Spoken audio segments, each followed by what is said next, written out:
All right, everybody, we're going to get started with the next session. I am not going to waste any time. We'll jump right on in. My name is Marc Meunier. I'm part of the ARM ecosystem team.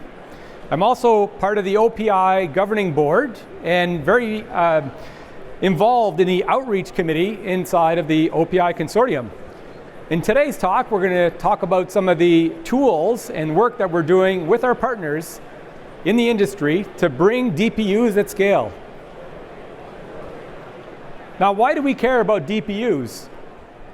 Well, DPUs are growing, and there's quite a few of them out there in the market already.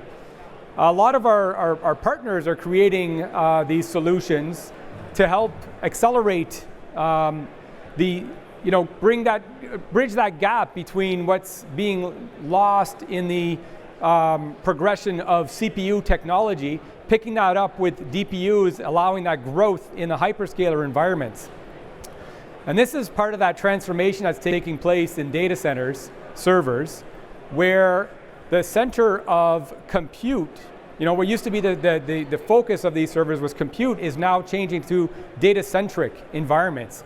And the need for these accelerators and more composable infrastructure comes in to help fill that gap. We can't rely on the CPU technology to continue to advance like it did over the last 20 years to fill the needs of the data centers. We're using now a distributed architecture with accelerators coming in to fill that gap. So that's where the composable infrastructure comes in. Another great advantage of the DPUs is the separation that you can have between your infrastructure workloads and the applications that you're running from your tenants. If you can separate those two, you have an extra level of security. And by offloading some of those functionalities from your infrastructure onto the more efficient compute available in DPUs, you're freeing up your main CPU to do more of that high-paying operations that you're relying on from your customers. So what are examples of DPU cards and what do they look like? Here's a number of DPU cards that are out in the market and used in hyperscaler environments today. You'll notice that these are powerful systems, powerful cards. They have multiple CPU cores. They have this ability to abstract some of the accelerators that sit behind these CPUs, and that's what makes them really powerful. Some of these cards are in more than just generation 1, they're generation 2 or generation 3. So I think this is an indication that this technology isn't going away. In fact, it's likely to continue to grow and see deployments beyond just the hyperscaler environments. One of the questions that we get often is, what is the difference between a smart NIC and a DPU? And when you think about it, the major difference comes in where the CPU is now added onto this accelerator card. That makes that card software defined. It makes it such that you can abstract those hardware elements that you rely on, even if you're performing the same function as a NIC card. In a DPU form factor, you can gain TCO. You can reduce your TCO. And that's because you're offloading some of the control functionality that you would rely on your main CPU to complete in a smart NIC architecture. You're now moving that onto the DPU card and running that control interface on a more efficient compute. So whether you're freeing up space inside of your CPU to take on more workloads, or you're lowering your power consumption of your server, either way you're gaining with the DPU cards. Now, what do we need to do to continue to accelerate and see the deployment of DPU cards beyond hyperscaler environments? Well, the one challenge that we have is interoperability of these products. If you pick up a DPU card from one vendor and you want to swap it out with another DPU card in a server, it's not straightforward today. You'll need specialized software to get them up and running. And if you want to change from one server to another, there's a possibility that your DPU card won't come up, that you need to do some special tweaking in order to get that DPU card to come up. Now, one of the tools that's available for DPU manufacturers to help bridge this gap is the ARM System Ready certification program.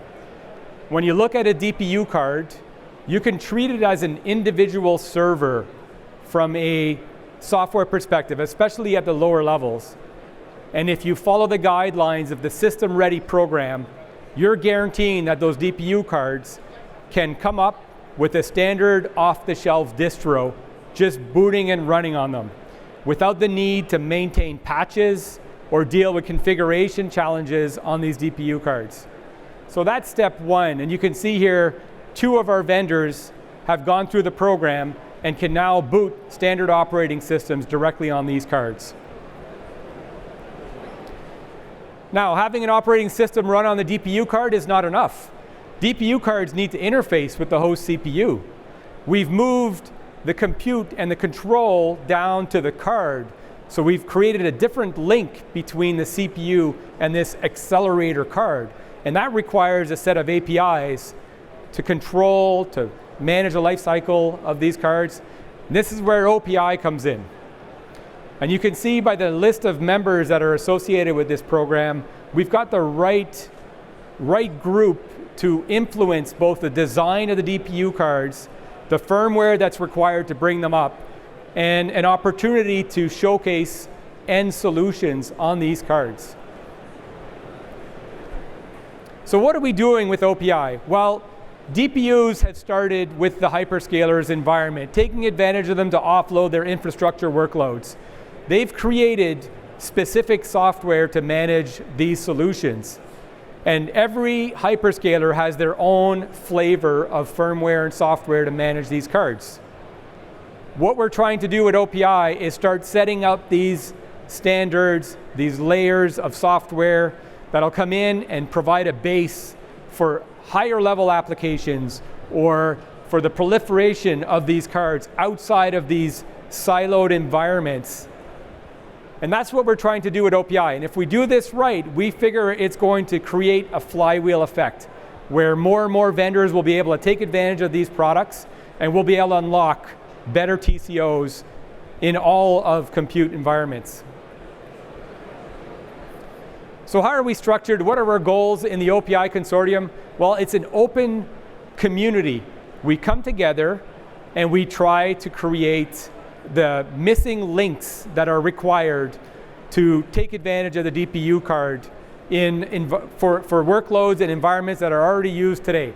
So we're not reinventing these APIs from scratch. We're taking what's already existing in various communities like DPDK, and we're simply bolting on the required elements that bridge that gap between having that run on the CPU and having it run on the DPU card. And of course, our mentality is to do this in a way that is vendor agnostic. The goal of OPI is for the software to run on every DPU card in a similar fashion.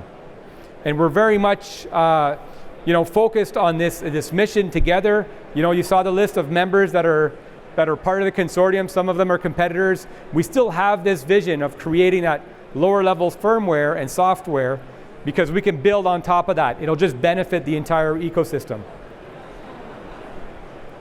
So how are we set up? Well, of course, we've got a governing board, we've got an outreach committee, we've got a TAC in this project. But what's more interesting is the working groups. We've got 4 working groups. The first one deals with provisioning and lifecycle management. This is where the System Ready certification program comes in. This is where we're looking at defining what are the tools that we're going to use to debug, to manage, to bring up these DPU cards. As you can see, these are foundational. If you do this once and you do this in a way that is standard, you can leverage that same structure on every DPU card. And that's what we're trying to do in that working group. The second one has to do with the API and the behavioral models. How do you interface?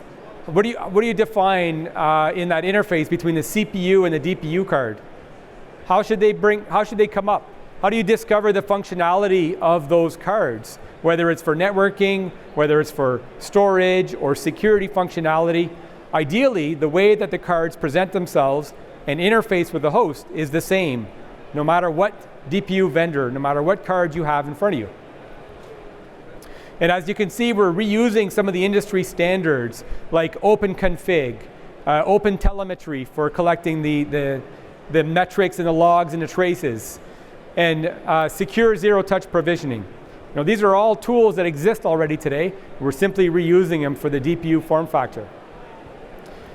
Now, the developer platform, it deals with what do the developers need in order to develop applications on DPUs.